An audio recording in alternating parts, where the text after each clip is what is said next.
Eu juro que nunca imaginei que a cura pudesse vir de um veneno tão antigo. Pensem bem.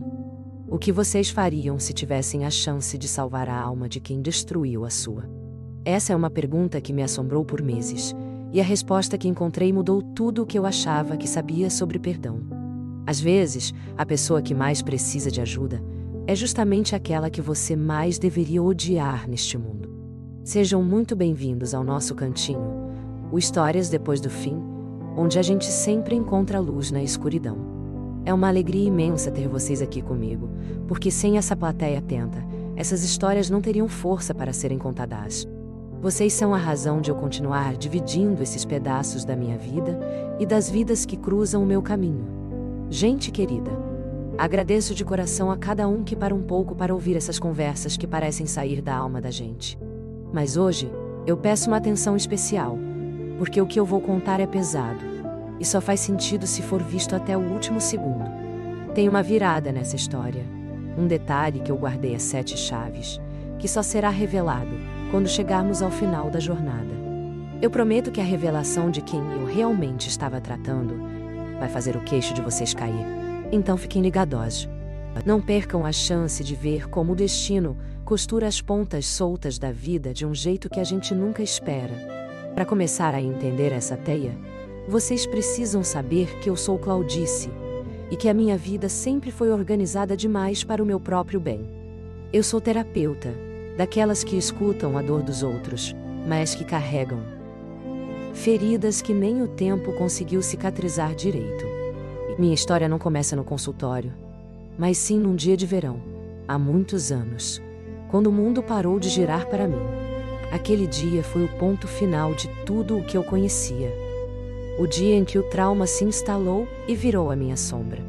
Eu perdi a minha família numa tragédia que a cidade inteira comentou.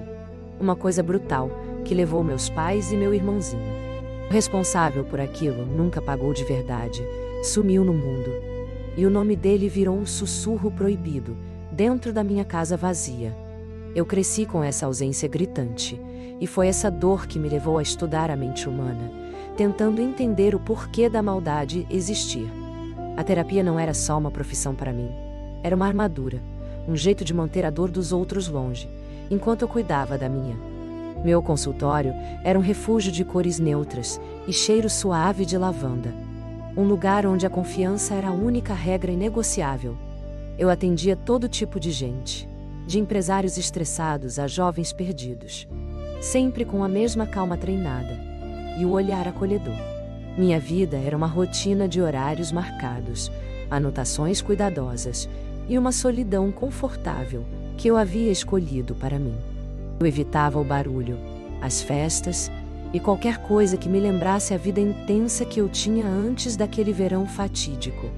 Foi numa terça-feira chuvosa, no meio de uma tarde monótona, que a secretária me avisou sobre a chegada de um novo paciente, o Sr. Elias.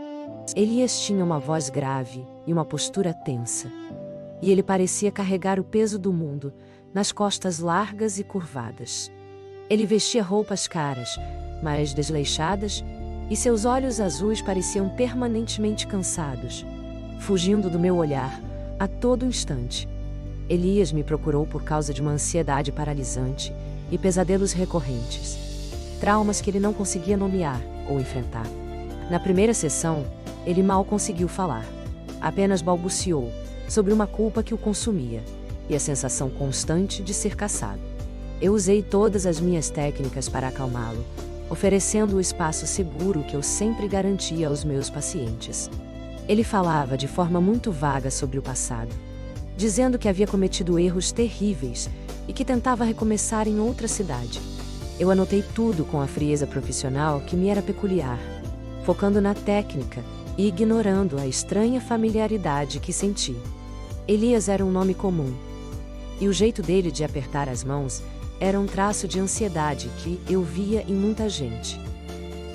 Eu tentei racionalizar, mas havia algo na maneira como ele cruzava as pernas, um movimento rápido e impaciente, que me trouxe uma pontada de memória antiga. Na segunda sessão, ele estava um pouco mais aberto e começou a descrever a origem de seus medos. ainda sem dar detalhes específicos.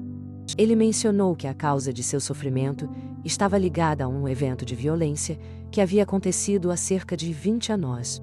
20 anos, exatamente o tempo que havia se passado desde o dia em que minha vida foi destruída, e meu mundo virou cinzas. Meu coração acelerou de um jeito que eu não sentia há anos. Mas eu mantive meu rosto impassível, a máscara da terapeuta. Eu o incentivei a continuar usando a técnica do espelhamento, repetindo suas palavras para que ele se sentisse compreendido. Ele tirou o casaco e, nesse momento, a luz da janela bateu no braço dele, de um jeito que revelou uma cicatriz discreta, logo acima do pulsão. Era uma marca pequena, meio esbranquiçada, mas que para mim era como um grito estrondoso no silêncio do consultório. Eu paralisei por dentro, lembrando-me de uma briga boba de criança, onde o garoto que eu conhecia tinha caído de bicicleta e feito exatamente aquela marca. Não podia ser ele, aquele homem, tinha outro nome, outra vida, e eu estava ali para ajudá-lo, não para reviver meus fantasmas. Mas a minha mente, traiçoeira, começou a juntar as peças, o jeito de falar, a idade, o tempo do trauma, a cicatriz. Eu tive que respirar fundo, apertando a caneta com força para não deixar transparecer o terror gelado que subia pela minha espinha. Elias falava sobre a dificuldade de dormir, sobre o peso de carregar segredos, e eu o ouvia, mas a minha atenção estava na cicatriz. Eu precisava de uma confirmação, de algo que tirasse essa dúvida cruel que começou a envenenar a minha paz. Naquele dia, eu terminei a sessão mais cedo, alegando um compromisso urgente, e ele percebeu minha pressa, ficando ainda mais ansioso. Assim que ele saiu, eu corri para a sala dos fundos, onde guardava documentos antigos, e procurei a única foto que restara daquele tempão. Era uma foto de formatura da escola, e lá estava ele, o garoto que se tornara o monstro da minha infância, com um sorriso inocente. Eu comparei a foto com a imagem mental que eu tinha do Elias, observando o formato da testa, a curva do nariz, a linha do maxilar. O tempo e a dor haviam mudado o rosto, mas os traços fundamentais estavam lá, inegáveis, como uma assinatura do destino. Elias era, na verdade, Ricardo, o homem que havia tirado tudo de mim, o criminoso que a justiça nunca conseguiu prender de fato. O universo havia feito a piada mais cruel possível. Eu estava tratando, curando e acolhendo o assassino da minha família. O choque foi tão grande que eu senti o chão sumir e tive que me apoiar na mesa para não desabar no meio do consultório.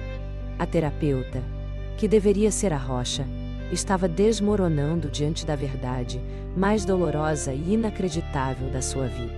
Eu senti o ódio, a raiva represada de 20 anos, borbulhar na garganta, misturado com o pânico de ser descoberta. Eu sabia tudo sobre ele, o nome verdadeiro, o crime, o passado. Ele, por outro lado, não fazia ideia de quem eu era de verdade. Para ele, eu era apenas Claudice, a profissional neutra que o ajudaria a dormir sem pesadelos. Passei a noite em claro, revirando o dilema. Eu denuncio e acabo com essa farsa. Ou eu continuo e descubro o que o destino quer de mim. Denunciá-lo era fácil, mas eu sabia que ele negaria tudo, e eu teria que reviver o trauma publicamente, sem garantias de justiça. E de repente, uma ideia terrível e fascinante se instalou na minha cabeça. Uma vingança que a lei jamais poderia oferecer. Eu poderia usar a minha posição, o meu conhecimento sobre a mente humana, para desvendá-lo por dentro, peça por peça. Eu o faria confessar para mim, para o meu ouvido profissional, sem que ele soubesse que estava confessando para a vítima. Na manhã seguinte, eu me olhei no espelho e vi uma mulher diferente, com um brilho frio nos olhos, determinada a jogar o jogo. Eu decidi que continuaria o tratamento, mas agora com um objetivo duplo: curar a si mesma e talvez entender a maldade em sua raiz. Eu precisava ser perfeita, não demonstrar hesitação e usar todas as minhas ferramentas para cavar fundo no trauma dele. A próxima sessão estava marcada para quinta-feira, e eu mal podia esperar para reencontrar Elias. Ou melhor, Ricardo. Eu precisava estudar cada detalhe do seu histórico que ele já havia me dado, procurando as falhas, as omissões, as mentiras. A minha prioridade era fazê-lo confiar em mim completamente, para que ele baixasse a guarda e revelasse a identidade original. Eu comecei a pesquisar sobre o caso antigo, lendo os jornais da época que eu tinha evitado por 2 décadas. Cada palavra impressa era uma facada, revivendo a dor da perda e a covardia do ato que tirou minha família de mim. Eu descobri que Ricardo havia usado um nome falso para fugir logo após o crime, e que a polícia o procurou por um tempo. Mas ele evaporou. A coincidência era cruel demais. Ele havia procurado meu consultório, o consultório da única sobrevivente da sua tragédia.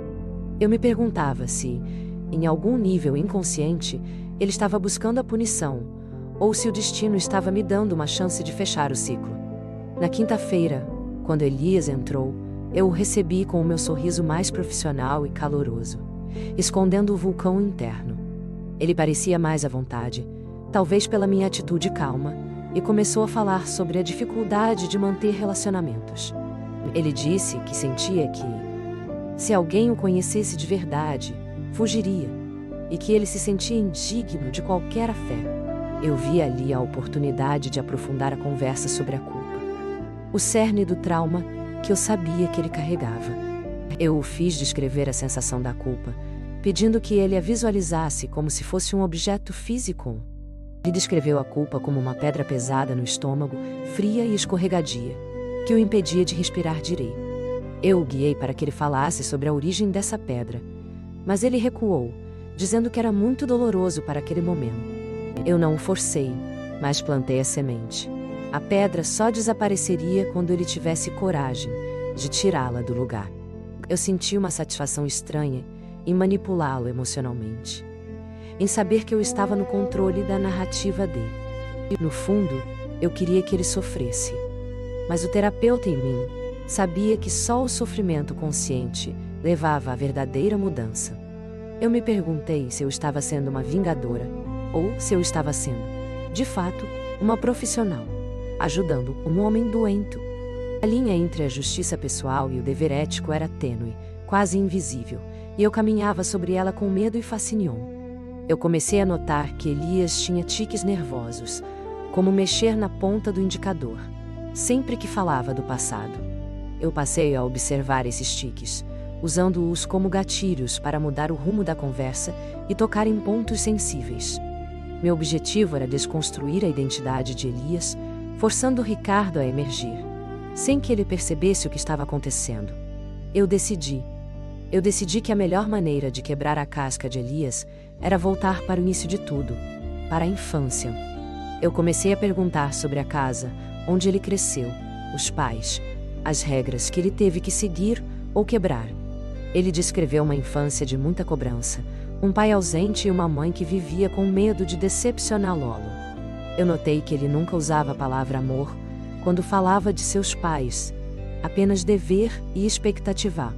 Aos poucos, ele revelou que o ambiente familiar era sufocante, cheio de silêncios e de raivas engolidas. Eu o fiz descrever um momento de grande tristeza na infância, e ele falou de um cachorro que fugiu e nunca mais voltou. A dor do abandono era palpável, e eu entendi que ele carregava essa ferida de rejeição há muito tempo. Eu usei essa dor primária para construir uma ponte de confiança, mostrando que eu entendia sua solidão original. Ele começou a se abrir sobre a adolescência, a época em que a rebeldia se transformou em atitudes perigosas. Eu sabia que estava chegando perto do período do crime, e meu coração batia na garganta a cada nova revelação. Ricardo confessou que, naquela época, ele sentia um prazer doentio em desafiar a autoridade e quebrar regras. Ele disse que precisava provar a si mesmo que era forte, porque por dentro ele se sentia fraco e invisível. Eu anotei tudo, mantendo a minha expressão neutra, mas por dentro eu estava gritando com o Ricardo do passado. Era difícil separar o monstro do homem ferido que estava sentado na minha frente, buscando a me ajudar. Eu me peguei pensando, se eu tivesse encontrado o Ricardo adolescente, eu poderia ter evitado a tragédia. Essa pergunta era perigosa, pois insinuava que a culpa não era só dele, e isso ia contra toda a minha dor. Eu precisava me manter firme. A terapia era a ferramenta, mas o objetivo final era a verdade e a minha cura. Na sessão seguinte, eu decidi apertar um pouco mais o cerco, focando na questão da responsabilidade. Eu perguntei como ele lidava com as consequências das suas ações, as pequenas e as grandes, sem citar o crime. Ele demorou a responder, e eu vi o tique nervoso no dedo se intensificar. A ponta do indicador tremendo. Ele disse que a pior consequência era a incapacidade de olhar para si mesmo, sem sentir nojo e repulsa. Eu o desafiei suavemente, perguntando se ele achava que o perdão era possível para alguém que fez tanto mal. Ele balançou a cabeça negativamente, e seus olhos ficaram marejados. Uma vulnerabilidade que eu não esperava. Ele disse que tentava pagar a dívida vivendo uma vida de penitência, sem alegria e sem grandes ambições. Eu percebi que o Elias, o homem que eu tratava, era uma máscara de sofrimento criada para punir o Ricardo. Eu o guiei para uma técnica de visualização, pedindo que ele imaginasse a vítima da sua maior falha. Ele descreveu uma sombra, um vulto sem rosto, mas a sua respiração ficou superficial, quase um suspiro de pânico. Eu insisti para que ele desse um nome àquela sombra, para que a dor se tornasse concreta e pudesse ser tratada. Ele não conseguiu falar o nome, mas a tensão na sala era tão densa que eu podia cortá-la com a canetar. Eu sabia que ele estava a um passo de quebrar, de dizer o nome Ricardo e de confessar o que havia feito. Eu, Claudice, estava prestes a ouvir a confissão do assassino da minha família, no meu próprio consultório. Mas o meu instinto profissional me alertou. Se eu o forçasse agora, ele fugiria, e eu perderia minha chance. Eu recuei, mudando o foco para a respiração, trazendo-o de volta para o presente e para a segurança da sala. Ele me agradeceu com um olhar de alívio e exaustão, sem saber o quão perto ele tinha chegado do abismo. Naquele dia, eu saí da sessão, com a certeza de que a cura dele e a minha estavam interligadas de um jeito macabro. Eu comecei a sentir uma compaixão estranha pelo Elias, o homem que estava tentando reconstruir a vida. Essa compaixão me assustava, porque eu sentia que estava traindo a memória dos meus pais e do meu irmão. Eu me perguntava, como posso sentir pena do homem que me causou a dor que me fez ser quem eu sou? Eu passei a noite pesquisando sobre a dinâmica entre vítima e agressor, tentando entender essa ligação doentia. Eu descobri que, muitas vezes, a vítima busca a redenção do agressor para validar a sua própria sobrevivência. Eu estava projetando a minha necessidade de fechamento no processo de cura dele. E isso era antiético e humano. Eu decidi que precisava investigar a fundo o que aconteceu naquele dia, 20 anos atrás, para entender o contexto. Eu reli os relatórios policiais antigos, focando nos detalhes que ligavam Ricardo a um grupo de jovens desajustadosos. A tragédia da minha família não foi um assassinato premeditado, mas um acidente causado por uma imprudência criminosa. Ricardo e os amigos estavam em alta velocidade, fugindo de uma briga, quando bateram no carro dos meus pais. Ele era o motorista, o responsável legal pela morte. Mas a intenção não era matar, e sim se exibir e fugir. Essa distinção entre maldade pura e irresponsabilidade fatal mexeu com a minha certeza de quem ele era. O monstro que eu criei na minha cabeça era um assassino frio, mas o Ricardo que eu tratava era um covarde traumatizado. Na próxima sessão, eu mudei a abordagem, focando na dinâmica de grupo e na pressão dos pares na adolescência. Eu perguntei como ele se sentia ao ser influenciado por outras pessoas a fazer coisas que ele sabia que eram erradas. Ele descreveu a sensação de querer pertencer, de ser aceito, mesmo que o preço fosse a perda da própria moral. Ele disse que o medo de ser excluído era maior do que o medo das consequências, naqueles tempos de juventude. Eu senti que ele estava abrindo uma janela para o momento do acidente, descrevendo a mentalidade daquele dia. Eu o fiz falar sobre a sensação de estar no controle de uma máquina poderosa, de sentir-se invencível. Ele descreveu a velocidade como uma droga, uma forma de esquecer os problemas e sentir-se livre por um instante. Perguntei sobre a sensação quando o controle se perde. quando a máquina poderosa se transforma em destruição. Ele parou de respirar por um momento. E eu vi o pânico nos seus olhos. O verdadeiro Elias desaparecendo. Ele falou de um barulho ensurdecedor, de vidros quebrando, e de um silêncio que veio logo depois, absoluto e frio. Ele não nomeou o acidente, mas a descrição era tão vívida que eu podia sentir o cheiro de borracha queimada. Eu estava revivendo a minha tragédia através dos olhos do meu algoz, e a dor era insuportável e reveladora. Eu entendi que ele também estava preso naquele instante, revivendo o trauma toda vez que fechava os olhos. Eu percebi que a culpa dele não era apenas pelo ato, mas pelo terror de ter sobrevivido e fugido da cena. Eu perguntei o que ele viu naquele silêncio, o que o fez correr e nunca mais olhar para trás. Ele disse que viu o medo no rosto das vítimas, e que esse medo o perseguiu por 20 anos, dia após dia. Eu tive que engolir um soluço, lembrando-me do olhar assustado do meu irmãozinho no banco de trás. Minha neutralidade estava se esfarelando, e eu precisava urgentemente retomar o controle da minha emoção. Eu respirei fundo e o guiei para a ideia de que fugir era uma reação de sobrevivência, mas que agora ele precisava voltar. Eu disse que a única maneira de se libertar da culpa era enfrentar o que ele havia deixado para trás. Ele me olhou com uma intensidade que me fez vacilar, como se soubesse que eu estava falando sobre algo muito maior. Eu usei uma metáfora. A culpa era uma âncora que o impedia de navegar, e ele precisava cortá-la para seguir. Ele perguntou, com a voz embargada, se cortar a âncora significava se entregar à justiça, se era tarde demais.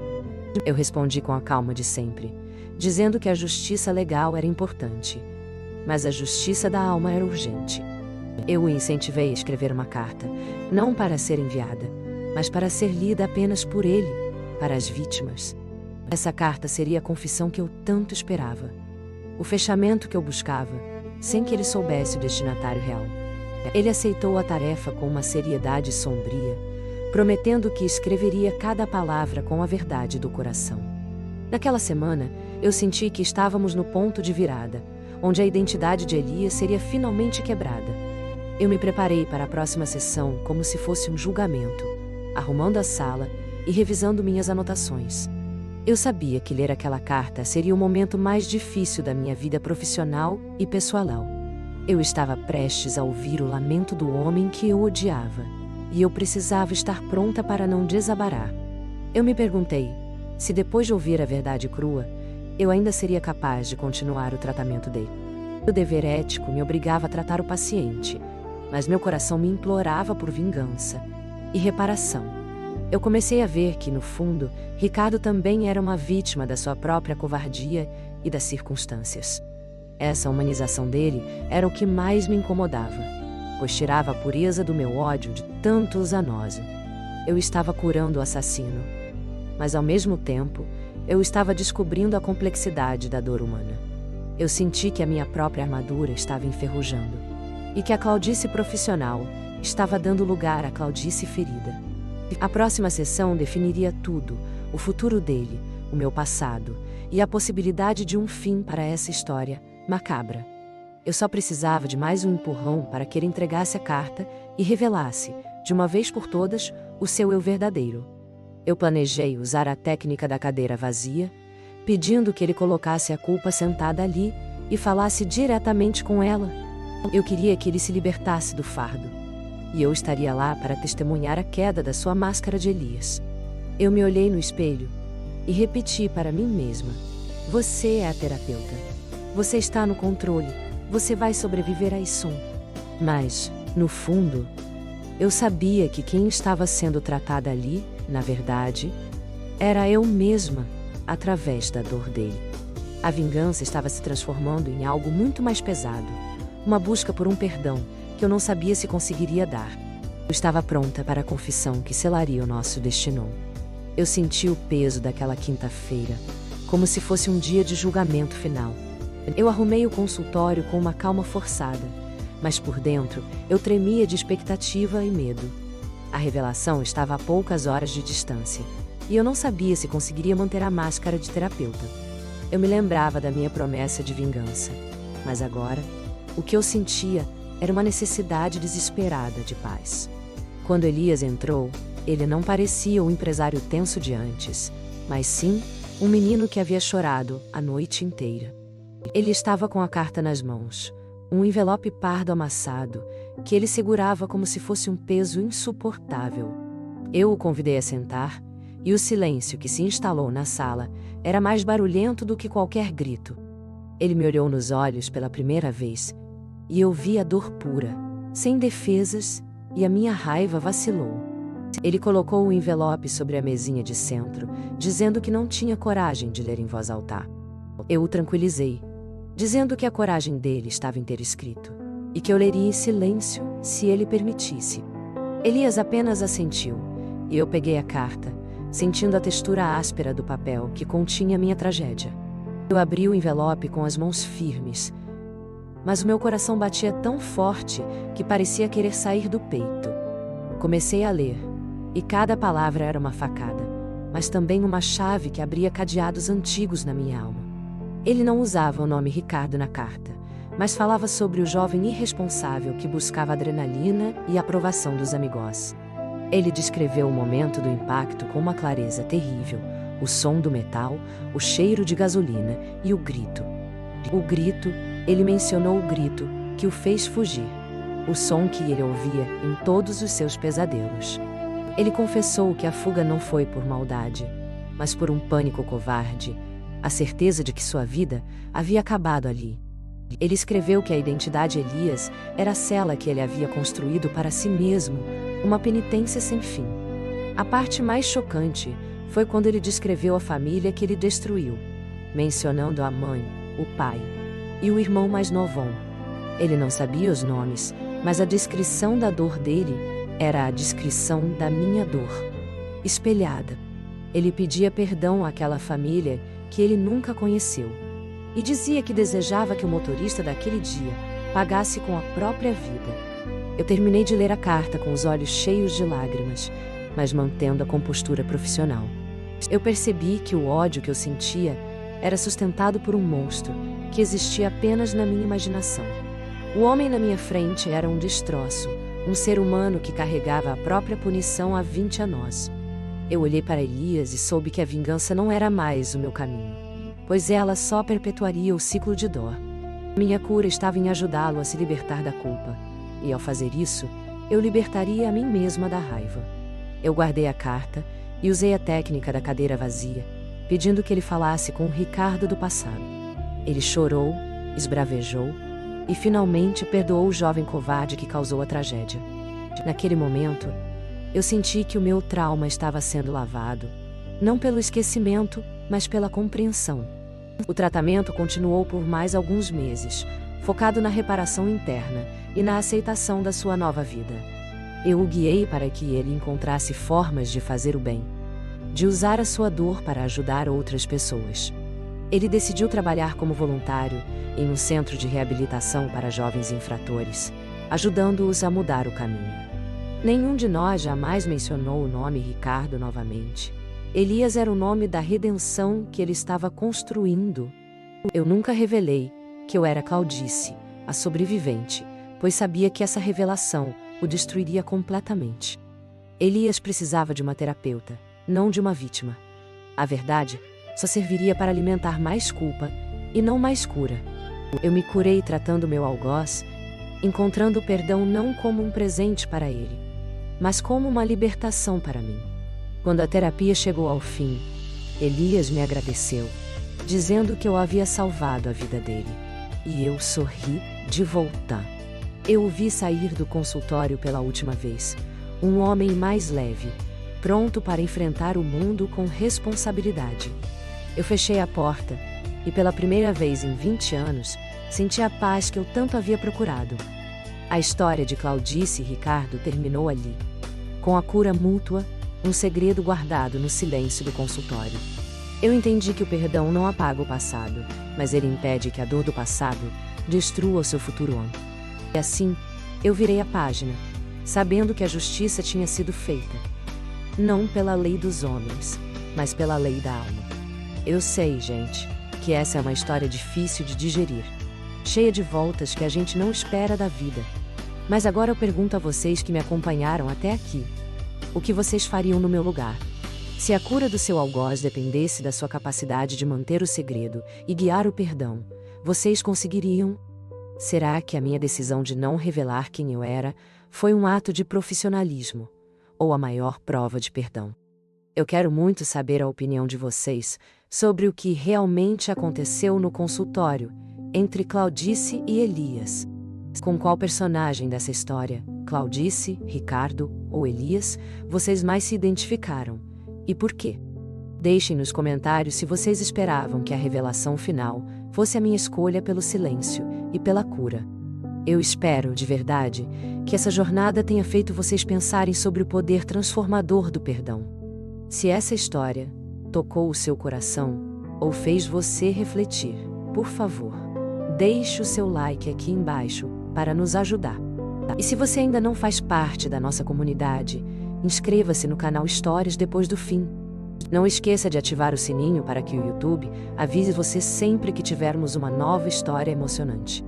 Um abraço apertado e a gente se vê na próxima conversa de alma.